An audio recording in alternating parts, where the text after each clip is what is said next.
Episode 1, Orphaned Oath. The storm raged over Naples like a vengeful god, thunder cracking the sky as if the heavens themselves mourned the city's endless cycle of blood and betrayal. 15 years ago, on a night etched into the souls of two young boys, the Rossi family shattered in a hail of gunfire. Alessandro Rossi, barely 17, with his lanky frame and eyes already shadowed by too much loss, knelt in the pooling rain of a narrow alleyway. His mother's body lay crumpled before him, her once vibrant features pale and still, a dozen bullet wounds turning her elegant evening gown into a macabre tapestry of red. Beside her, their father sprawled face down, his hand outstretched as if reaching for one last grasp at life. The air reeked of cordite and diesel from the fleeing cars of the Camorra assassins who had ambushed them, a rival clan's ruthless strike in the endless turf wars that defined this ancient city. Marco, only 13, huddled against Alessandro's side, his small body trembling not just from the cold rain but from the raw terror that clawed at his chest. He clutched their father's revolver, the metal slick with blood, his fingers too small to properly grip the trigger. "Ale, they're gone," Marco whispered, his voice a fractured sob that barely cut through the downpour. Tears streamed down his face, mingling with the blood spatter on his cheeks. He had seen it all. The black sedans screeching to a halt, the masked men unleashing a storm of automatic fire, his parents' bodies jerking like puppets before collapsing. The image burned into his mind, a scar that would never fade. Alessandro's heart pounded like a war drum, grief twisting into something sharper, more dangerous, rage. He pulled Marco into a fierce embrace, shielding him from the sight, though he knew it was futile. "They're gone, Marco. But we're not. We're all we have left." His voice cracked, but he forced steel into it, the weight of responsibility crashing down like the thunder above. He took the revolver from Marco's shaking hands, tucking it into his waistband. With a shard of broken glass from the shattered storefront nearby, he sliced his palm, the pain a welcome distraction from the void opening inside him. Blood welled up, dark and thick. "Swear it with me, brother. Blood before all. We'll protect each other. We'll rise from this. We'll make every bastard who did this pay with everything they have."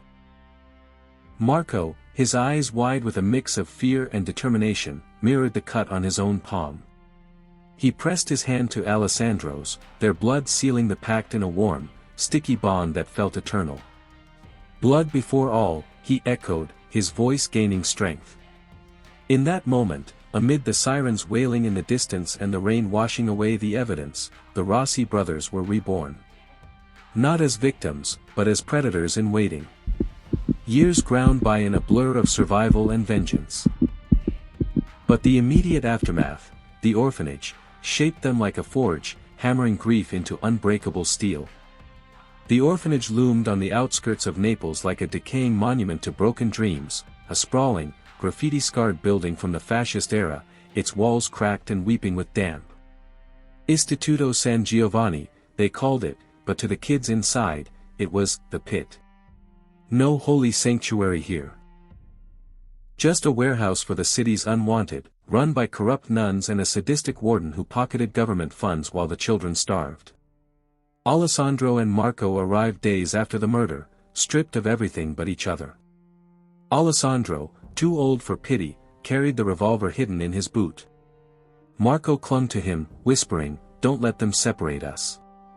Their first night was hell, bunked in a dormitory reeking of urine and despair, surrounded by feral boys. Dario, a brute with prison tattoos, circled them. "Fresh meat. What did you do to end up here?" Alessandro stood tall, "Our parents were murdered. Touch us, and you'll join them." The fight erupted, fists. Boots, a bed slat cracking bones. Alessandro took hits but gave worse, shielding Marco who swung wildly. Punishment, solitary for Alessandro, beatings for Marco. But it hardened them, the first taste of organized vengeance. Now, in their 30s, that hardness fueled an empire. In a sprawling warehouse on the Naples docks, the air hung heavy with the scent of salt, rust, and impending violence. Gino, the rat, Lombardi, a slimy middleman who'd been skimming off Rossi's shipments, knelt in the dim light of flickering fluorescence, his hands zip-tied behind him. His crew, 6 hardened smugglers, lay scattered around him, groaning or silent, victims of the brothers' swift entry. Alessandro and Marco had stormed in like a force of nature, their black tactical gear blending with the shadows. "You really thought you could steal from us, Gino?" Alessandro's voice was a low growl, his pistol, a custom Beretta with a suppressor, pressed coldly against Gino's sweating forehead.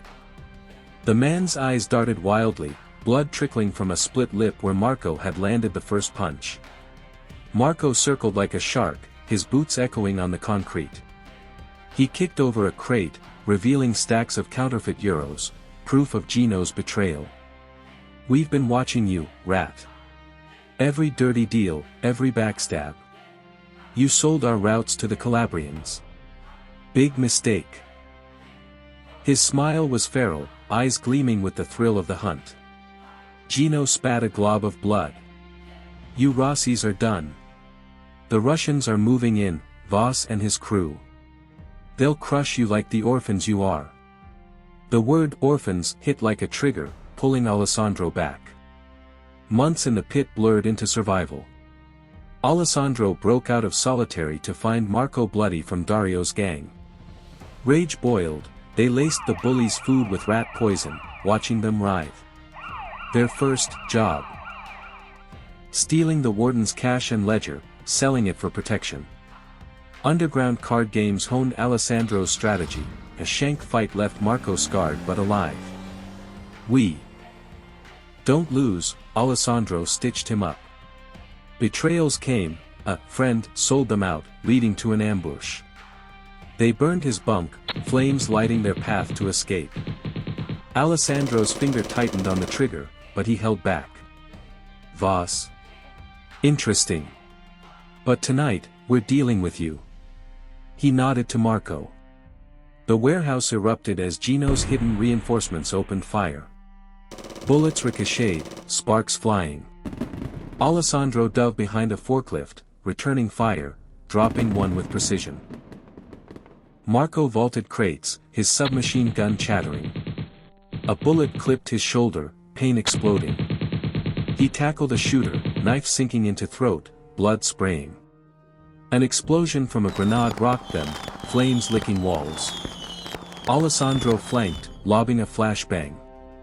Together, they ended it, headshots painting red. As Gino crawled, Marco pinned him. A single shot echoed. In the SUV, Marco bandaged Alessandro. That was close. Alessandro squeezed his shoulder. Blood before all. Their escape from the pit, a riot they incited, slipping through sewers into streets. Free, hunted, but forged. The oath evolved, conquest from survival. But as they drove, a message pinged, "Voss is coming. Prepare for blood." As the brothers exchange a knowing glance, headlights flare behind them, pursuers. Or paranoia from old scars.